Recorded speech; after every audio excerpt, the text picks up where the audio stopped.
Alright, ladies and gentlemen, you might need some popcorn or peanuts with this one. It's going to be really good, though. I'm going to put a lot of good information out here for you guys, especially new guys and girls.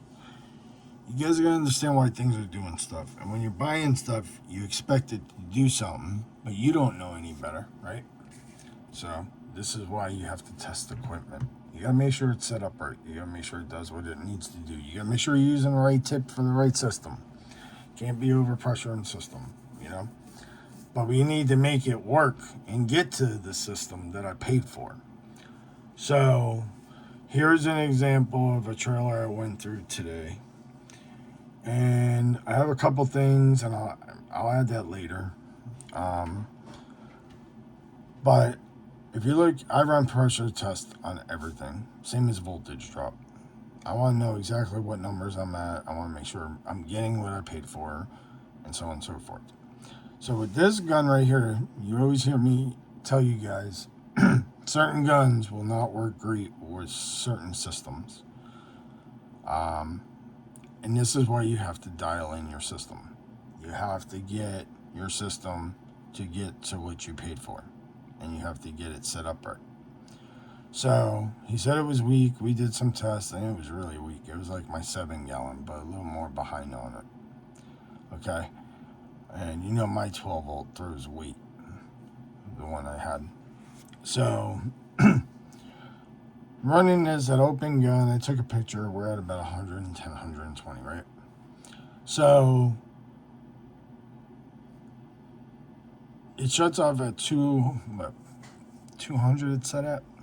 Well, he didn't know because there's no, I guess on the P40s, they don't put a PSI gauge on it, which is wild to me. But I get it too. They break down and I've seen them leak all over the place on pretty new machines too. But this right here, guys, this gun is hurting you because if you could get 300 PSI out of this, right? And you're using too big of an orifice versus the proper tips to get your PSI to get you higher. You're trying to hit 3-4 story buildings, right? And you guys are saying, well, I can't hit that high. Well, I could kind of see why now. Because you're using the wrong equipment with bigger equipment and you're not getting the full performance out of it because it's not set up right. So this is why you must check your PSI. You must tune in with certain tips, orifices, so on and so forth. You builders that are out here, please clean your edges. Whoever builds these skids out here, I got a nice slice on my finger today. 3 would be a water and SH tank. Something that was brought up today. Some of you guys are wondering why you're running out of water. And there's 2 reasons why. Well, there's a couple more. But 2 reasons that I could think of as an owner-operator. My tanks are too small. My pressure's low. My filter's clogged. Whatever, right? But when you guys are setting up trailers and you're drilling holes, you got to watch where you're drilling these holes. If they're too high and the guy only has a 100-gallon water tank, right? And you put it way too high, he just lost his capacity of what he could carry, right? So I know you guys aren't a fan of it, but I suck my SH and my water from the bottom of the tanks. Never had a problem with it. I maintain my stuff, you know, so on and so forth. But you guys need to watch where you're putting your bulkheads, because if you put them too high and you are now sucking air at 20 gallons of water that you're supposed to have left out of a 100-gallon tank. So keep an eye on that. That's just field knowledge, telling you what I see out here. The P40, I actually liked it. It was set up nice. It was just not pressurizing or going to pressure the way it should, to get a better performance. So what I did with this was I tuned it out. Well, I adjusted it to 250 when it shuts off. So when he shoots with this gun, he's getting like over 150 now, But if you use the J-Rod, right, you could set this at 250 and use the correct tip and still get almost 250. That's why the tips and the guns and the orifice all have to go together. Because if you have great pressure to here and then you open this up to a big orifice, it's just going to dump it. It's not even, you're going to lose all your pressure. So if the orifices are too big, you're going to lose all your pressure, but you're also losing on your distance and your feet, right? On your height. So this is why you guys got to make sure you're building them right. So it might be the way your equipment is set up. That's why you're not getting a distance the way you were or the way you want to. Another thing we talked about today was your surface cleaner washout. What I do is I take my surface cleaner off and my tips off. I blow the whole machine out, let it get all, if there's anything in there, get it all out. Clean out my tips, put them back in, and then that's maintenance. That's how I look at it. Your lines must be secured. Okay. On his truck, I'm glad I went through it because I found a hose that's rubbing. You guys need to remember you have to secure these hoses. You're using a P40 now, right? And your discharge line, is rubbing, or even your suction line is rubbing on the backside.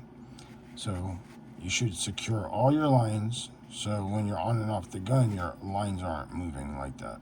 Especially at least loose secure it so it's not rubbing on the machines. And then, the last thing was a ball valve on your, I'm gonna put PS. The ball valve on your soft wash system or your P40 or whatever, if that gun ever were to break, okay, the reason why I have a ball valve on mine, it's not only just for, it's for a couple things. It's for an emergency. My gun breaks and my gun won't close. I wash solo like 90% of you guys. Wash solo. Or if you send a guy out solo on the truck. Same reason why I use the remote to kill the pumps. Okay? Because if I can't get this gun to close, that means this gun's going to keep spraying. Right? And I have no way to shut it off with no ball valve in line. So to me, that's a safety issue because now you have to run to get down. This thing's going to keep spraying. You got to get down. Meanwhile, you got the gutters or runoff like flooding all over the house, right? And then you got to kill the machine. Then you got to go back to get the gun. It's just a lot of work to me, right? If you put a ball valve on this side, or right here, I'm sorry, this would come out. I don't leave that in. That's only for tuning it in and knowing what tips to use on the machine to get the most out of the machine. So another reason is I use a bunch of different guns if you actually watch me. So there's two reasons why I use a ball valve. The ball valve is in case the gun breaks while you're on the roof, you could finish the job and you could turn the pump on and off with your ball valve on a 12 volt P40, them kind of machines. Now, the next thing is, if I'm in the middle of a job and my gun breaks, I can switch out guns because number 2, I use quick connects. I always have. Another reason, less downtime on the job to me. I don't have to unscrew the gun. I don't have to do that. I can turn the ball valve off, pop the gun out, put the next gun in, and I'm back to work. You guys have to remember, downtime is going to cost you a lot of money. So this is why you want to tune everything in and get everything right. Because if everything is dialed in, you should never have a problem. You should not have a problem with a 12 volt reaching 2 stories. The stories I hear about a 12 volt that can't hit 2 stories is mind-blowing. With my 5 gallon, I can hit 3 stories. This is what I'm trying to explain to you guys on that side of the electrical. But these are just things that I've seen today. It was a beautiful truck. I forgot to take a picture. If you want me to post it, send me a nice picture of your truck, please, in the messenger, and I'll post it up for you. But this is what I'm trying to explain to you. I'm all about safety too, guys. It's not just about what works. And will I lose a foot because I put a ball valve on it or something like that? To me, it's, if something were to go wrong, I don't want to be sued.